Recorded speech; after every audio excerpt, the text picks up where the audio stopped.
ইরানের শাহেদ ড্রোনকে রীতিমতো ভয় পাচ্ছে আমেরিকা। যেভাবে স্বল্প মূল্যের এই ড্রোন একের পর এক মার্কিন লক্ষ্যবস্তুতে আঘাত করছে এবং মিলিয়ন মিলিয়ন ডলার মূল্যের ইন্টারসেপ্টর খরচ করছে, তাতে আমেরিকার কর্তা ব্যক্তিদের একে ভয় না পাওয়ার কোনো কারণ নেই। শুধু শাহেদ না, ফাত্তাহ 2 এবং খুররাম শহরের মতো মিসাইলগুলো রীতিমতো চিন্তার ভাঁজ ফেলছে আমেরিকানদের কপালে। খোদ মার্কিন প্রশাসনের উচ্চপদস্থ কর্মকর্তারাই স্বীকার করেছেন সব ড্রোন প্রতিহত করা অসম্ভব। তাহলে কি সামরিক শক্তিতে শ্রেষ্ঠত্বের দাবি করা আমেরিকা বাস্তবতার মুখোমুখি? 72 ঘন্টা ময়েশ্চার লক সমৃদ্ধ লিলি বডি ওয়াশ, শিয়া বাটারের গুডনেস স্কিন রিপেয়ার করে রাখে সফট ও গ্লোয়িং। ক্যাপিটাল হিলে ছিল রুদ্ধদ্বার ব্রিফিং। ট্রাম্প প্রশাসনের শীর্ষ কর্মকর্তারা আইন প্রণেতাদের সামনে স্বীকার করেছেন ইরানের শাহেদ আক্রমণাত্মক ড্রোন এখন বড় চ্যালেঞ্জ।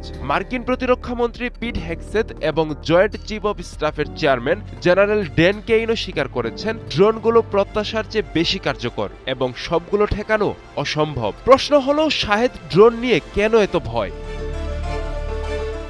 ইরানের শাহেদ ড্রোন নিচু উচ্চতায় ও ধীর গতিতে উড়ে। এই লো অ্যান্ড স্লো কৌশলই তাদের সবচেয়ে বড় শক্তি। ব্যালিস্টিক ক্ষেপণাস্ত্র উচ্চ গতিতে আসে এবং রাডারে ধরা পড়ে, কিন্তু শাহেদ ড্রোন রাডারের নিচ দিয়ে উড়ে গিয়ে লক্ষ্যবস্তুতে আঘাত হানে। মার্কিন সিনেটর মার্ক কেলি স্পষ্ট করে বলেছেন, ইরান বিপুল সংখ্যায় ড্রোন ও ক্ষেপণাস্ত্র তৈরি করতে পারে। এক সময় এটা গাণিতিক সমস্যায় পরিণত হবে। অর্থাৎ ইন্টারসেপ্টরের সংখ্যা সীমিত, কিন্তু ইরানের ড্রোনের ঢল অব্যাহত।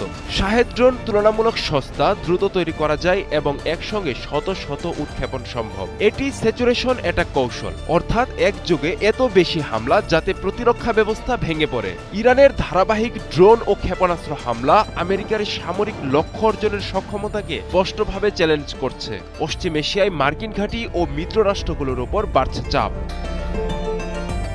শুধু শাহেদ ড্রোন নয়, আতঙ্কের আরেক নাম ফাত্তাহ 2 মিসাইল। ফাত্তাহ 2 একটি হাইপারসনিক গ্লাইড ভেহিকল, যা বর্তমান আকাশ প্রতিরক্ষা ব্যবস্থার জন্য বাস্তব চ্যালেঞ্জ। এই ক্ষেপণাস্ত্রের গতি শব্দের গতির চেয়েও কয়েক গুণ বেশি। মাঝপথে গতিপথ বদলাতে পারে এই ক্ষেপণাস্ত্র, যা প্রচলিত অ্যান্টি মিসাইল সিস্টেমকে বিভ্রান্ত না করে।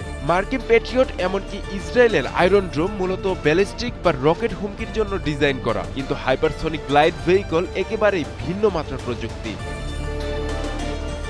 ইরানের তাণ্ডবে নাকানি চুবানি খাচ্ছে ইসরায়েল আমেরিকা জোট। তেল আবিব থেকে শুরু করে আল কুদস এমনকি উপসাগরীয় অঞ্চলে মার্কিন নৌবাহিনীর বিমানবাহী রণতরী ইউএস আব্রাহাম লিঙ্কনকেও লক্ষ্য করে হামলা করছে ইরান। আব্দুল্লাহ আল মারুফ, ৭১।